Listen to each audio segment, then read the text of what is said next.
Has ní coint haris I chwarpis geléir son y tøgianw idd yn eich lafert y biar as y chwarpis. Agus yn eich a hyg sy'n mi gydag hal, fan y sgilyn ule eich yn eich a sio. Chwnig sy'n eisiamplan dy yw ulachw. Chwnig sy'n eisiamplan harisir na hainchlan dy gorad sy'n vacher. Orad sy'n vacher syliar, giar, efin ydaf a ffeim eith cwtioch.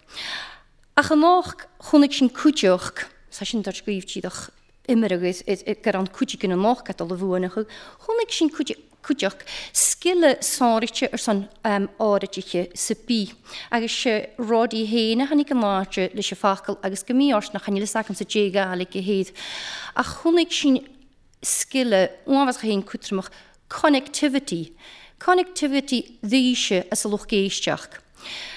Agus ydys halif sy'n hasinio gylfadir yn bech gyda heder y bychor y fydd enw mych ylmoch mae'r niach lafert y biar as y chwar bysgilir.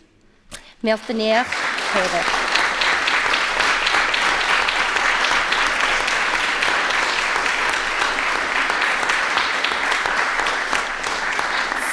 Bevallen is faaltje gdeel a chuid meirat madi moedig vo BBC Alappe ha dolle horch shachet duis ga heder agus het dolle horch fakkel na gagin kujok.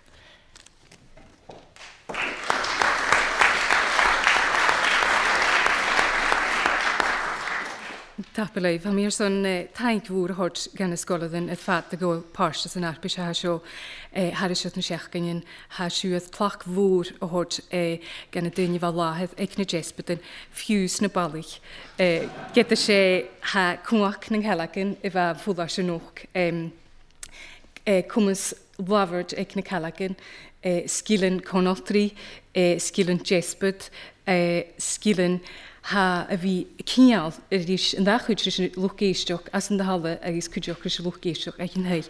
Scilan a ha sinne mar chrúlad adan óhafasoch dígulad agus ha sin an dóchas gilén an cíal a ha gúise le bhí bring sa córaach sa jespid le na mianna naking le na mianna naking at radio na gael agus cúideach at BBC Alappe agus a sin le tolíte na biachcin agus na taíonn cúil acu bhí a chláintin brep rappel har sé na héichen na chais sechad cúteach so 100 míle tain géise agus mialhar míach agus go háirt go heidir 100 míle tain agus mialhar níach.